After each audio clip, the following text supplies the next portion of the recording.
এর ভিডিও এভিডেন্সের ভিত্তিতে আমরা তাদের বিরুদ্ধে কিন্তু সড়ক পরিবহন আইনে ব্যবস্থা গ্রহণ করছি। এখানে আইন ভঙ্গ করার প্রবণতা অনেক বেশি। পুনরাবৃত্তি ঘটান তাহলে তার জরিমানা কিন্তু দ্বিগুণ হবে। মামলা দায়ের করা সেটির জায়গা থেকে কিন্তু আমরা আমাদের ডিএমপি ট্রাফিক এখন ভিডিও মামলা দায়ের করছে। অর্থাৎ যদি কোনো ব্যক্তি সড়ক পরিবহন আইন লঙ্ঘন করেন, রাস্তাঘাটে উল্টো পথে চলেন অথবা তারা রাস্তায় প্রতিবন্ধকতা তৈরি করেন, তাহলে তাৎক্ষণিকভাবে যে তার মামলা রুজু হবে তা না। তাৎক্ষণিকভাবে তাকে পাওয়া না গেলেও বা তাকে ধরা না গেলেও তার যে গাড়ি সেটির ভিডিও আমাদের কাছে আসছে এবং আমরা এটি ভিডিও ধারণ করে এর ভিডিও এভিডেন্সের ভিত্তিতে আমরা তাদের বিরুদ্ধে কিন্তু সড়ক পরিবহন আইনে ব্যবস্থা গ্রহণ করছি। তাদের নিজ নিজ ঠিকানায় এই মামলার কাগজপত্র কিন্তু পৌঁছে যাচ্ছে।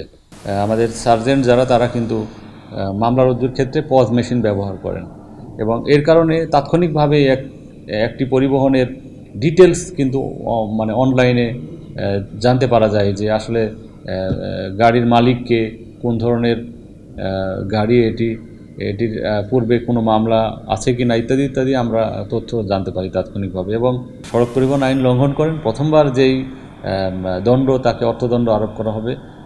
সেম অপরাধ যদি উনি রিপিট করেন বা পুনরাবৃত্তি ঘটান তাহলে তার জরিমানা কিন্তু দ্বিগুণ হবে। কেএসআরএম শেকড় থেকে শিখরে।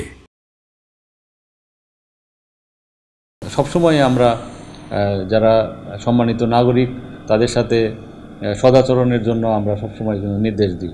নির্দেশনাটা আমরা বারবারই কিন্তু ব্রিফিংয়ে অথবা এখানে আমাদের যে কল্যাণ সভা হয় ডেকে ডেকে কিন্তু তাদেরকে আমরা বলি।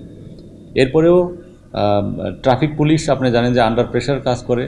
রাস্তার ভিতরে অনেক রকমের সিচুয়েশান তৈরি হয় এবং এখানে আইন ভঙ্গ করার প্রবণতা অনেক বেশি এবং আইন ভঙ্গ করার ক্ষেত্রে যিনি আইন ভঙ্গ করছেন তিনি সেটিকে খুবই লাইটলি মানে দেখেন যে আইন ভঙ্গ করা কোনো কিছুই নয়। তো যে কারণে ট্রাফিক পুলিশের সাথে অনেক সময় বাগবিতণ্ডায় জড়ান।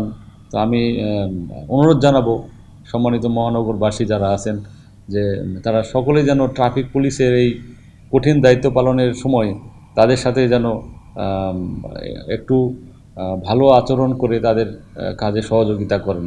তারা তাদের সাথে যেন বাগবিতণ্ডায় না লিপ্ত হন। তারা পেশাগত কারণেই রাস্তায় দায়িত্ব পালন করেন এবং তাদেরকে ইনস্টিগেট করা কোনোভাবেই কিন্তু কাম্য নয়।